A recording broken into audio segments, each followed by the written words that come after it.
Hello everyone and welcome back to the channel.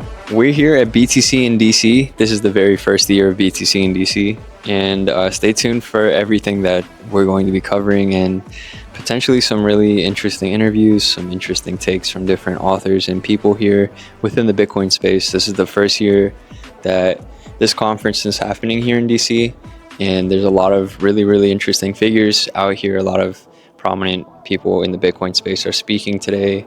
Micheal Saylor, Adam Back, to name a few people. And huge thanks to everyone that's a sponsor. Huge thanks to Professor Aurelian and George Washington University for pulling this whole concert together and making this all happen. You know, it's someday your kids will see the book and they'll say, "Hey, Dad, met that guy when he was the accent," right? Yeah. That's the whole notion. Awesome. There you go. Yeah, it's bookmark. I'll take you. Yeah. All I ask is spread the word, okay? Tell your friends. Of course. This book's free. Help me sell a bunch more. Of course. Do you have any words maybe for the channel? Perhaps? Oh, I don't know. Yeah, sure. What? Anyone in general? Question? Just any advice to anyone new to this space in 2025? Well, this is an incredibly important, world-changing event. The invention of digital scarcity in Bitcoin. And you're not too late, even though we're 16 years into it. The first 6, 7, 8 years are pretty messy. Awesome. It's going to have impacts for decades and decades. So you should take the time to study Bitcoin. And awesome. Once you do that, you're going to buy a lot of it. Yeah. Because you're going to understand what we understand. So thank you so much. Very nice to meet you. Yeah, take care. Thank you for taking the time. Oh, no problem.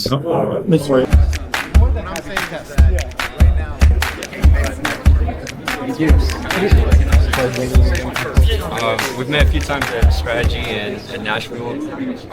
I started my Bitcoin mining company 2 years ago, and thank you for just helping everyone out in the industry with everything you contributed towards. Yeah, my pleasure. Thank you.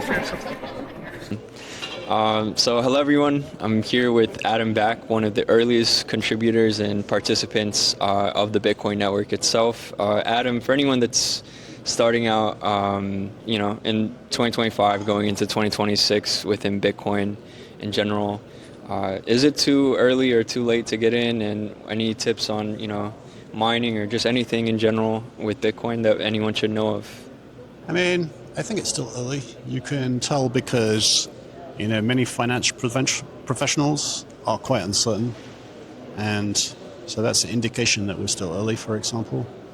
And yeah, I think mining is an interesting thing to do a bit of mining with home mining equipment to learn. It's kind of hands-on learning experience to understand how Bitcoin works. And there can be environments where the diseconomy of scale works for you. So for example, if you live in a cold country and you can recapture the heat and use it instead of central heating, now you can mine some Bitcoin with electricity you would have spent anyway, for example, right? So often retail power rates are more expensive than data center or industrial park power.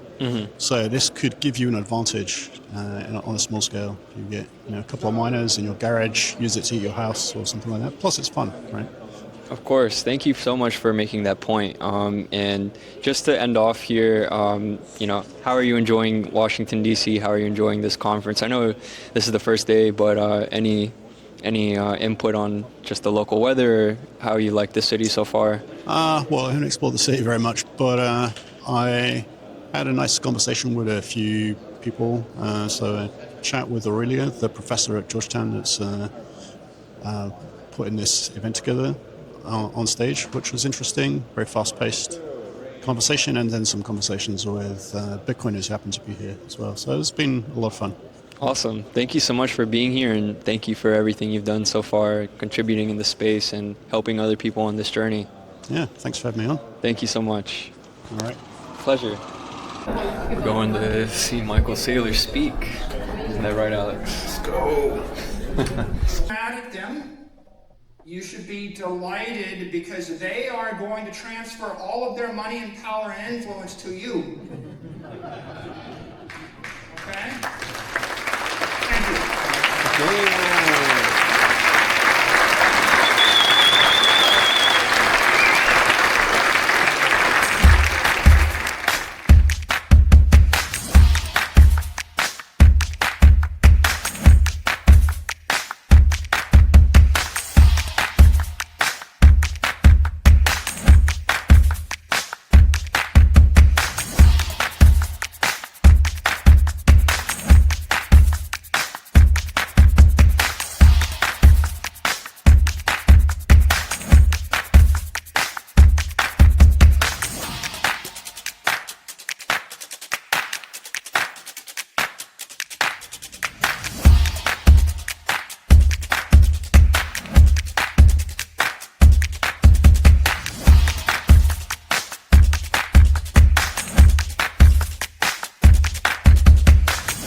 Well, welcome back, everyone. We're here at the Bitcoin in DC conference, and we're here at the Bitcoin Veterans table. I'm here with Gabe Lord. And today we're going to be going over Bitcoin Veterans and just a little bit about what this amazing organization is and what they do in the Bitcoin space, if anything. Excellent. Thank you. Yeah, I appreciate talking with you. Back in 2023, a group of veterans got together. We all happen to be Bitcoiners. We all happen to be veterans. And so we decided we were going to start up a community and call it Bitcoin Veterans. And so at that time, there was 5 of us, and we had a Twitter chat group where we would go in and just, talk about Bitcoin, talk about military things, nothing violent, of course. And then it continued to grow. And then we had too many people to really manage a beneficial, positive conversation that made sense anyway in Twitter. So then we transitioned over to a different chat platform where you can create subgroups and topic-based discussions, and it just took off from there. And so we started up a podcast around that time as well. It ran for about a year and a half, and we've since moved on to other projects. We do have a daily Spaces on X every morning at 10 o'clock Eastern, where we talk about Bitcoin stuff, we talk about veteran stuff, and anything else that comes up. So make sure you come on and check that out. But essentially what we are is we're an organization that creates and provides community to military veterans to engage in a mission that is tied to a purpose with other individuals who are doing the same. See, we have learned that many times when veterans may experience challenges when they transition out of the military, one of the things that can really transform their experience is connecting with other people on a mission that is focused to a greater purpose that is shared with other people. And so we are finding that is indeed turning out to be the case. We have a very strong, robust, vibrant community of veterans, about 1,000 strong at this point, Wow. that are engaged in a number of different missions, whether it's citadel building, agriculture, mining. We have a very active mining group, ham radio communications, mesh-tastic networks, all types of freedom technology to include Noster. We have guys that are designing and developing Noster relays and just creating things. We have a pilots group. There's a number of different groups. There's over 20 different groups out there. But more than that is the impact that veterans are having when they come together on a shared mission. And as an example, the hurricane that came through North Carolina last year, Hurricane Helene, we all know it caused a great deal of devastation there. Almost immediately after the storm had cleared, a group of Bitcoin veterans got together, gathered their resources, and went straight into the disaster zone and started providing relief. The Bitcoin community was extremely supportive and generous, and they donated over a Bitcoin and a half to our cause, which allowed us to go in and secure Starlink satellites, generators, fuel, chainsaws, food, water, tarps, tents, everything that you could possibly imagine, first aid supplies, and go in and literally pull people out of the wreckage from that disaster area and transform their lives. One other thing that we feel was extremely valuable was we were able to set up a mesh-tastic node network, which enables communication. In a way, when the system is down like that, it transformed it. Some of our guys climbed up to the top of a very, very tall hill out there and set up an antenna that would connect all of the mesh-tastic nodes on the ground. And we even trained the National Guard pilots and the helicopters how to install mesh-tastic nodes in their helicopters and create an aerial network of communication above. Wow. Because, again, the system was down. But I say that to just provide an example of our purpose here and the impact that we can have and the seriousness with which we take an opportunity to continue to serve those around us. So that's a snapshot of who we are and what we do. I do want to tell you about our educational arm as well. Yes, please that do. is called Operation Bitcoin.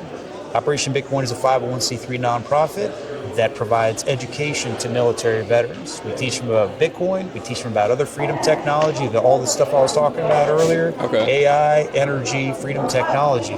We provide that education at no cost to them. And so they come through our program either online or in person. We train them up, and then if they're interested, then we can also connect them with career opportunities within the Bitcoin space, among who we have built some very strong relationships with some of the leading employers in the space. Some of them just want to come in and they want to start their own businesses. Many of them have a very entrepreneurial mindset. We give them the tools that they need to get started, and then they go ahead and they run with it. If they need additional support, then we'll give them support. One of the other things that I do want to touch on, you asked, so I'm going to tell you. Of course. Is, we're building out a hash rate army. So Okay. we have been fortunate enough to receive two donations of miners. Mara donated a pallet of miners to us, and Wow. CleanSpark donated a pallet of miners to Wow. us. And so we are in the process of deploying those. We've already deployed some, but we're continuing to deploy these mining rigs to veterans and then provide them instruction on how to work on them, how to disassemble, reassemble, modify. Many of them have turned them into single hashboard units that they can plug into their houses and plug and play miner. Okay. And what we're doing is we're also not only educating them, but everything that they're learning and innovating on, we're sharing in GitHub. So everything is open source, obviously, because that's how Bitcoiners do it. But yeah, that's who we are, and that's what we do. That's amazing. I love that you guys have created a community, a family, a brotherhood for veterans. You know, I've had some veterans in my family, and I understand that there is that kind of like almost a feeling of separation once you leave the service for some people. And you know, it's kind of hard to find people that can relate to you on some of those experiences from the military. So it's really beautiful to see all the work that you guys have done with this organization. You're helping veterans learn, you're helping veterans get into the space, whether it's, like you said, starting their own businesses or their own ventures and ideas, or taking those ideas and skills that they've refined and mastered within your organization and then going to the current leading employers in this industry and seeing how that can fit towards their missions or their objectives. Yeah, that's really awesome. And I'm telling you, we've got some of the, and look, I like to brag on our guys, but it's true. We have some of the most highly skilled and competent, proficient individuals that I've ever met in my life. I mean, we have guys, I mean, some of them are special forces. So first of all, it's like, okay, whatever you say you can do, I'm going to go ahead and believe you. But we have guys that are cryptologic technicians. We have communications experts. We have guys that are from all types of different fields in the military that are bringing their skills to this initiative and then sharing it openly with all of us. And so it really is an iron sharpening iron experience. And we're just, you know, that rising tide continues to lift all boats. But again, our ultimate goal is to develop our skills so we can continue to serve. Exactly. And so it's an amazing experience. That's amazing. Really quickly, for anyone that's viewing this video, anyone that's curious, perhaps some veterans themselves that aren't in Bitcoin yet, or just anyone in general, how can they, you know, learn more about this organization? Is there a website, Twitter handles, anything to get them more connected? Yeah, absolutely. We're on both have profiles on X, on Nostr. If you go on Nostr and just type in Bitcoin Veterans, you'll find us. If you go on Nostr and type in Operation Bitcoin, you'll find us. We have websites, bitcoinveterans.org and operationbitcoin.io. That'd be the best way. And then all of our other social links are on there. So that's probably going to be the best way to do it. Awesome. Thank you so much for taking the time today at this conference to showcase everything that Bitcoin Veterans is doing, not just, you know, in the DC area, but, you know, in general for all veterans or just Bitcoiners in general, ways you are giving back to the community. I can't even count with both fingers, you know, all the things you just said that were so positive. And it's just great to see people like you coming out and helping contribute towards other people in the space, some of their needs, and just giving others a feeling, a sense that they're cared for, they're seen, they're known, that their voice matters as well. So thank you so much. Absolutely. Thank you.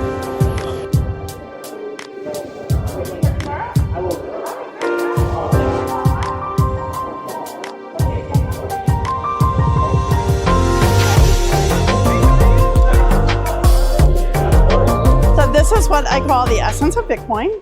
And just like Bitcoin takes energy to be created, so does my art. I use 12,000 volts of electricity to burn those lightning channels. And then just like Bitcoin works 24/7, so does my art. It will glow in the dark all night long. It does not need a special light or anything, it just needs to have darkness, okay? And then finally you see Bitcoin's emerging, hard as diamonds. That's really cool. Thank you. Inspired you to go this route of making art with electricity? Well, because I was trying to, my husband was already doing like wood burning with tables and benches and stuff, making some cool fractal burns and those. And so I just put together the lightning, the energy, you know, like that's a good thing. That's how it is. Wow. Hi. Fix the money, fix the world. Yeah. So this one, you see the dollars are upside down, hitting a brick wall. right? They're burning through money, and we got to fix the money. But people can't even see the problem, right? They're like, oh, greedy corporations, right? But the solution is there. And once you see the answer, you can't unsee it.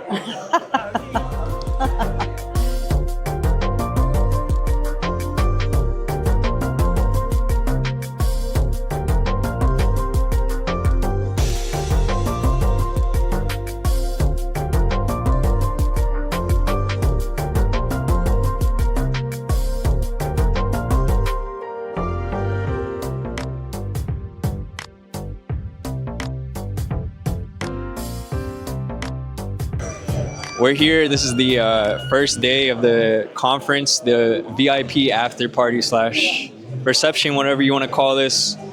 Bunch of VIPs in the room from Bitcoin at the top floor of the Kennedy Center. And we're enjoying fine wine, fine dining, lots of good drinks and food out here, great combos. We're just talking with the gentleman about what are ordinals and the ordinals market of Bitcoin, and stay tuned for that interview. But yeah, this is what the vibe is like out here. This is what happens when you're in Bitcoin.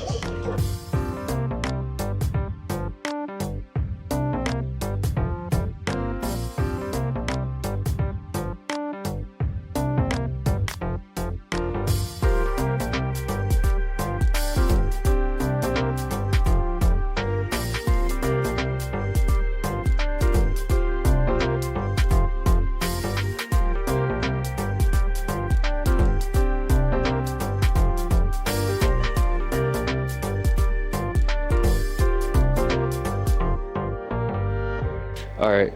Hello, everyone. We're here at Bitcoin in DC, and we're with one of the founders of Tiny Vikings. And today he's going to talk to us about ordinals a bit, and a bit about his project, the Tiny Vikings. For those who are not familiar with Tiny Vikings, what is Tiny Vikings? Yeah, no, Gio, man, and yeah, good to meet you here in DC. Likewise. And excited that someone in DC wants to talk about ordinals. Very, high level ordinals. You can think of it. Ordinals is an ordinals numbering theory that has been applied to Bitcoin and the sats that make up all the Bitcoin. So one Bitcoin has 100 million sats in the same way that $1 has 100 cents. Using the ordinal numbering theory, you can look at all the sats that are moving around on Bitcoin. And when you do transactions with them, you can put data into a transaction related to that sat being transacted. These can be any kind of data, arbitrary data, images, video, audio, 3D assets, PDFs. So that's the interesting part that I found really interesting with ordinals is that you can actually now have the files actually stored on the most secure computing network and the most secure blockchain. They will never go away. Everyone can compose with them. Everyone can create with them. What we try to do with Tiny Vikings is to make a very fun, playable, lovable collection, but also make sure that they, really test the limits. Okay, what can we actually do? How can we make them? We airdropped 20,000 of them for free about 18 months ago.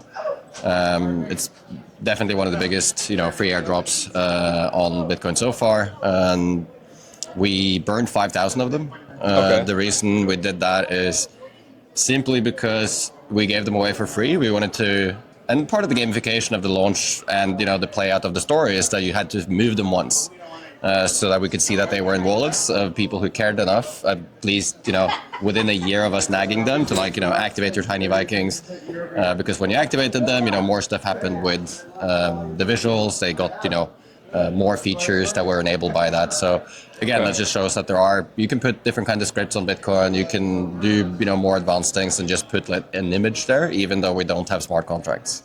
Okay, and you just said a lot of really, really, really important information there about ordinals and the project itself.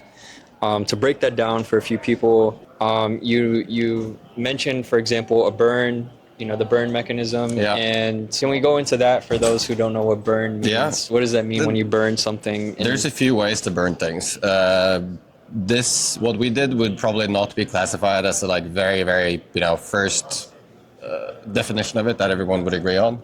Usually you burn by sending it to some kind of contract or some kind of wallet that is, effectively making it non-transferable again, because it's either in, a wallet specifically set up for that on ETH or Solana, or a contract, or send it to Satoshi's wallet. Okay. We had already airdropped them, so we couldn't, of course, do that. We can't move people's assets. Right. But what we did and how the Tiny Vikings are made, they develop over time. So it was built into them that, hey, if they weren't moved by, when we revealed them, just to say that, we airdropped all these 20,000, and they were just like a small rock floating in space with a small, rune stone on top of a platform.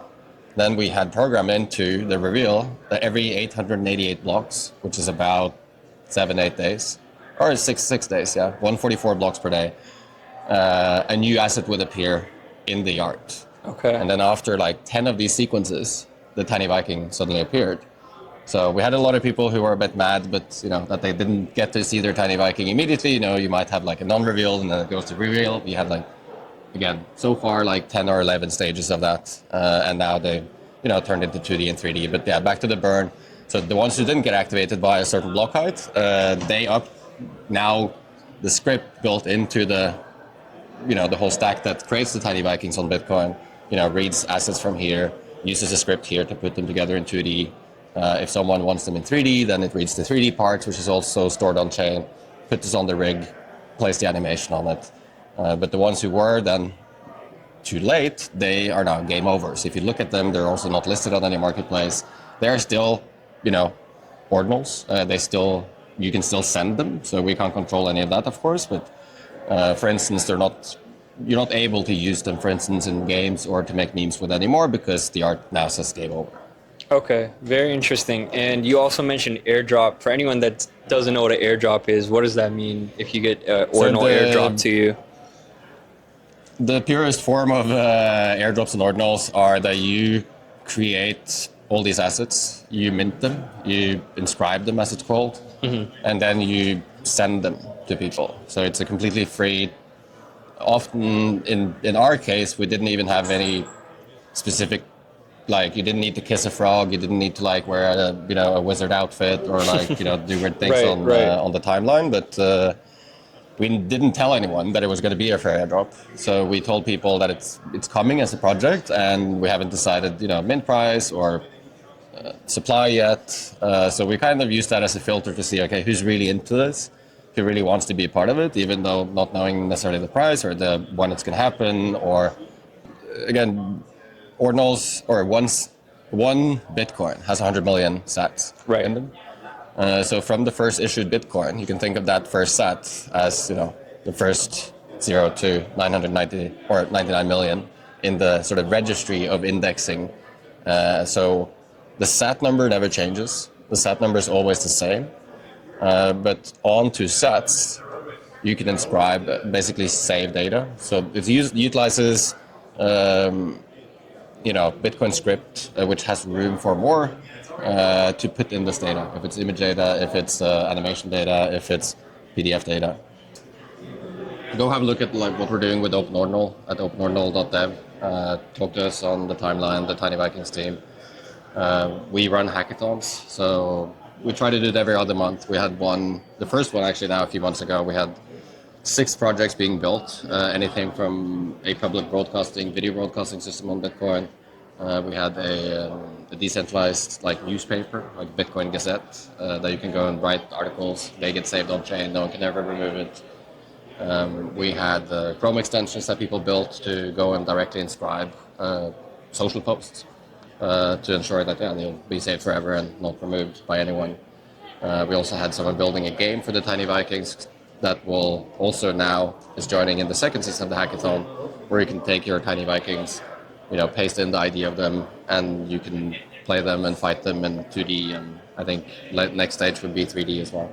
Interesting. So you're saying that if you're not inscribing within the Bitcoin network, if you're not doing ordinals, then the collections on other chains, that data is not always stored on chain. So if you see like something like CryptoPunks on ETH, they are actually storing the data on ETH, but they're very, very, and they use like different techniques like we talked about to compose it based on, okay, here's a recipe, let's compose it based on these pixel data.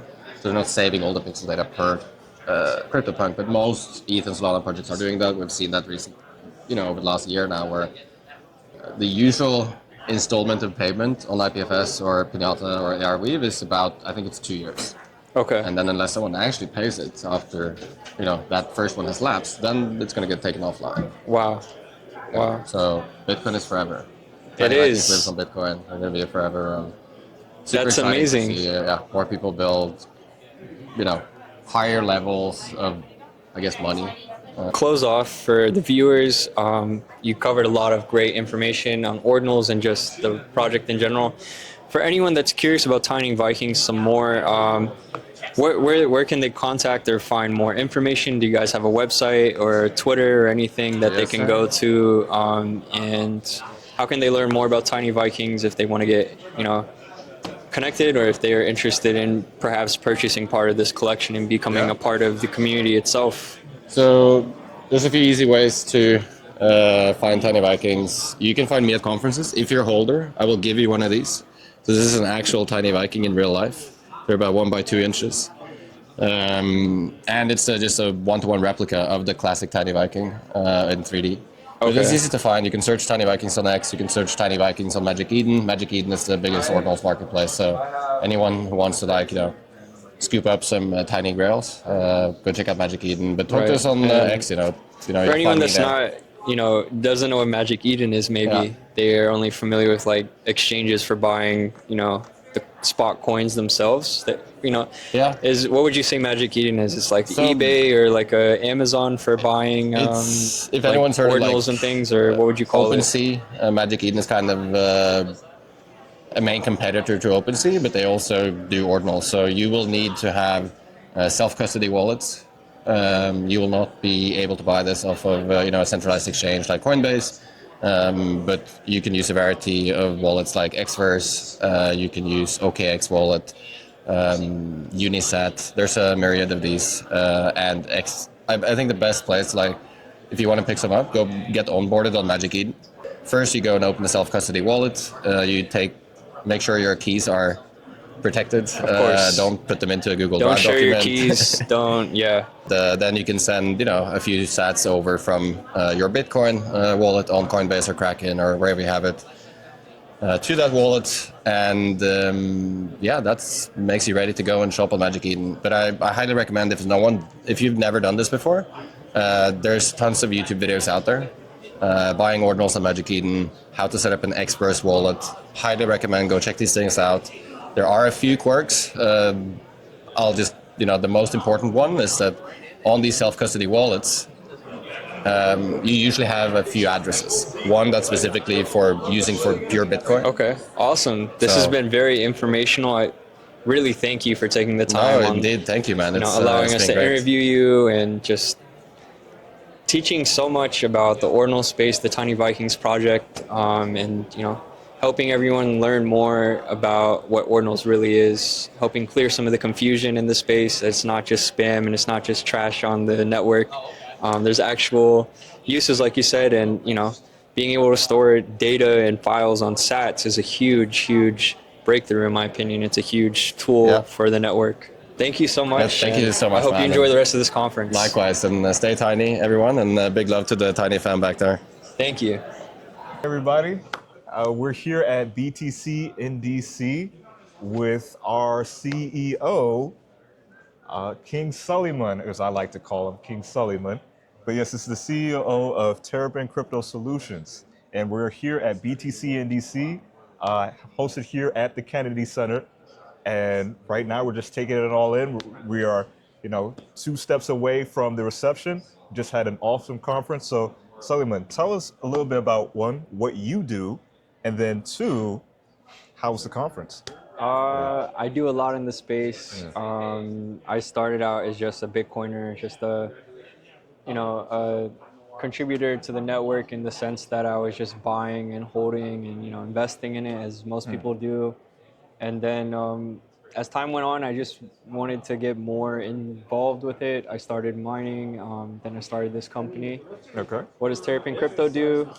We mine Bitcoin. We help other people on their Bitcoin journey. So whether you're an individual or you're a business, local to the DMV area or anywhere really, we help you out. So if you need help learning the proper way of the basics of where to get started with cryptocurrency and digital assets, how to start mining, or if you need help buying mining machines from trusted sources that are not going to break down on you and not give you any of those risks or stresses or headaches.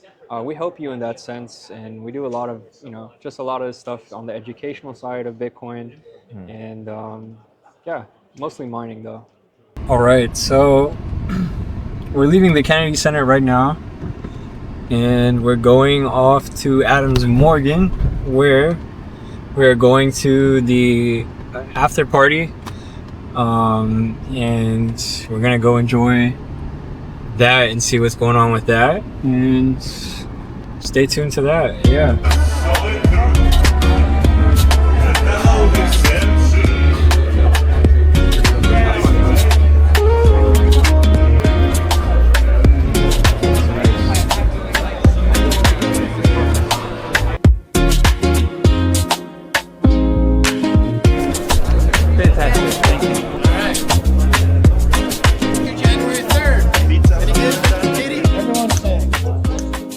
You want a mic? What do we got? Oh, I'm doing a small YouTube video of this hello. conference. Anything that you would like to ask me? Yeah. How have you been enjoying this conference in DC so far? Is it your first time in Washington? No. Over the past year, Bitcoin in Washington, D.C. has become a much more hot topic, I would say. Okay. So we've been here almost every 2 or 3 months. There's something going on, and we've been here and coming here. And it's very exciting because it's like a new market, if you will. This is a new place in the world that's just getting into Bitcoin, but it's also full of a lot of very smart people and talented people. And public service, of course, is a big driving force of people who live and work here. Right. We've been coming more often and meeting folks like yourself and others who are on the ground, pushing the story and getting adoption going forward. So it's great to meet up with people like yourself and others who are here doing the work, right? And anything we can do to help you guys. We're very happy to be at the event. Hopefully made, some people enjoyed it and they got some ideas, and we're open to coming to more events. Is there any tips you have for anyone that's new, maybe 2025 going into 2026, or just looking into the future long run, who's new to Bitcoin in general? Some tips, you might give them, or any advice you might want to give them watching this, if this is their first time, their first introduction to Bitcoin?